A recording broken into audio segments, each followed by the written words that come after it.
নমস্কার বন্ধুরা, তোমাদের সবাইকে আবারও স্বাগতম আমাদের চ্যানেলে।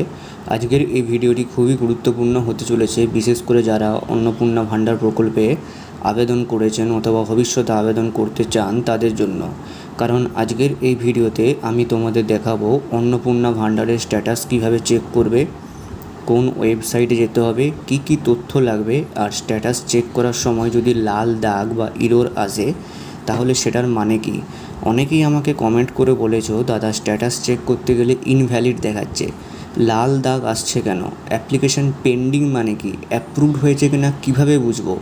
তো আজকের এই ভিডিওতে আমি সব কিছু স্টেপ বাই স্টেপ খুব সহজ ভাষায় বুঝিয়ে দেব, তাই ভিডিওটা একদম শেষ পর্যন্ত দেখবে, কারণ মাঝখান থেকে দেখলে গুরুত্বপূর্ণ তথ্য মিস হয়ে যেতে পারে।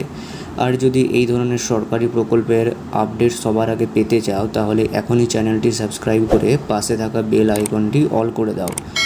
চলো তাহলে ভিডিওটি শুরু করা যাক। তো বন্ধুরা, প্রথমে তোমাদের মোবাইলে গুগল বা ক্রোম ব্রাউজার আছে, সেটি তোমাদেরকে ওপেন করে নিতে হবে।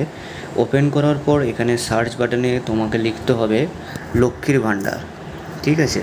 তো এখানে লক্ষ্মীর ভাণ্ডার লিখে সার্চ করবে। আচ্ছা, একটা জিনিস বলে দিই যে এখানে লক্ষ্মীর ভাণ্ডার কেন লিখছি, কারণ কি তোমাদের যে পুরনো লক্ষ্মীর ভাণ্ডার ওয়েবসাইটটা ছিল সেটাকেই আপডেট করে অন্নপূর্ণা যোজনার সরকারি ওয়েবসাইট করা হয়েছে, ঠিক আছে। তো এই যে এখানে প্রথমেই বেরিয়ে গেছে, দেখতে পাচ্ছ অন্নপূর্ণা যোজনা গভর্নমেন্ট অফ ওয়েস্ট বেঙ্গল, এটাই তোমাকে ক্লিক করতে হবে। এটাই ক্লিক করার পর তোমাদের এরকম একটা ইন্টারফেস চলে আসবে, দেখতে পাচ্ছ। তো বন্ধুরা, তোমরা এখানে দেখতে পাচ্ছ একটা অপশান রয়েছে ট্র্যাক অ্যাপ্লিকেশন স্ট্যাটাস, তো তোমাদের এখানে ক্লিক করতে হবে। তো বন্ধুরা, ট্র্যাক অ্যাপ্লিকেশন স্ট্যাটাসে ক্লিক করার পর তোমাদের এইরকম একটা ইন্টারফেস তোমাদের আসবে, দেখাবে, ঠিক আছে। তো তোমাদের এখানে প্রথমে এখানে কি বলেছে, সার্চ ইউজিং মোবাইল নাম্বার। তো এখানে তোমাদের মোবাইল নাম্বার, রেজিস্ট্রেশন নাম্বার বা আধার কার্ডের নাম্বার দিয়ে তোমরা এখানে সিলেক্ট করবে, ঠিক আছে। এটা সিলেক্ট করার পর তোমরা যদি মোবাইল নাম্বার সিলেক্ট করো তাহলে এখানে মোবাইল নাম্বার দেবে, তোমরা যদি আধার কার্ড নাম্বার সিলেক্ট করো তাহলে আধার কার্ড নাম্বার দেবে, আর এখানে ক্যাপচাটা তোমরা দিয়ে দেবে। ক্যাপচাটা দেওয়ার পর এখানে সার্চ করবে। তো অনেকের কি হচ্ছে, সার্চ করার পর এইরকম একটা রেড লাইন শো করে যাচ্ছে, ঠিক আছে। এই যে রেড লাইন, এরকম একটা রেড লাইন শো করছে। তো এই রেড লাইনটা শো করার মানে কি সেটা আমি বিস্তারিতভাবে বলে দিচ্ছি, তোমরা জেনে নাও।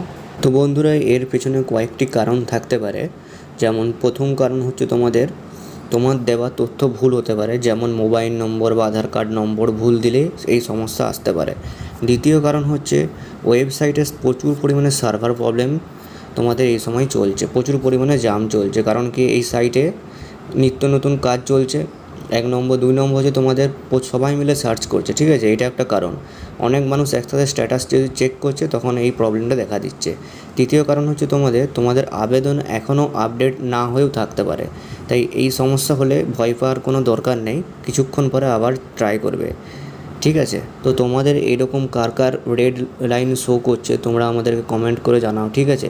আর অনেকের আরেকটা প্রবলেম হচ্ছে কি, ট্র্যাক অ্যাপ্লিকেশন স্ট্যাটাসে ক্লিক করার পরেও কোনো রেসপন্স বা পেজ লোডিং হচ্ছে না। তো এরকম কাদের প্রবলেম হচ্ছে আমরা কমেন্ট করে জানাও, ঠিক আছে, কমেন্ট করে জানাতে পারো, আমি চেষ্টা করব তোমাদের সমস্যার সমাধান দেওয়ার। ভিডিওটি যদি ভালো লাগে অবশ্যই একটা লাইক করবে, বন্ধুদের সঙ্গে শেয়ার করবে এবং চ্যানেলটি সাবস্ক্রাইব করতে ভুলবে না। আজকের মতো এখানেই শেষ, সবাই ভালো থেকো, সুস্থ থেকো, ধন্যবাদ।